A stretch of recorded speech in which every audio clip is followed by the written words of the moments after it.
সেনবাগ লক্ষ্মীকুল পূর্বপাড়া ঈদগাহ মাঠে পবিত্র ঈদুল ফিতরের নামাজ অনুষ্ঠিত। নাটোরের নলডাঙ্গা উপজেলার সেনবাগ লক্ষ্মীকুল পূর্বপাড়া ঈদগাহ মাঠে পবিত্র ঈদুল ফিতর উপলক্ষে ব্যাপক উৎসাহোদ্দীপনার মধ্য দিয়ে ঈদের জামাত অনুষ্ঠিত হয়েছে। শনিবার ২১ মার্চ সকালবেলা নির্ধারিত সময়ে শত শত ধর্মপ্রাণ মুসল্লি ঈদগাহ মাঠে একত্রিত হন। নামাজের আগে ঈদের খুতবায় মুসলিম উম্মাহর ঐক্য, শান্তি ও সম্প্রীতির গুরুত্ব তুলে ধরা হয়।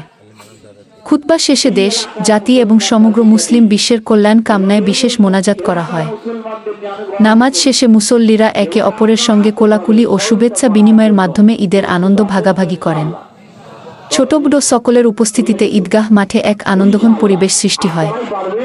স্থানীয় প্রশাসন ও এলাকাবাসীর সহযোগিতায় সুন্দর ও শান্তিপূর্ণভাবে ঈদের জামাত সম্পন্ন হয়। নিরাপত্তা ব্যবস্থা ছিল জোরদার, যাতে কোনো ধরনের অপ্রীতিকর ঘটনা না ঘটে।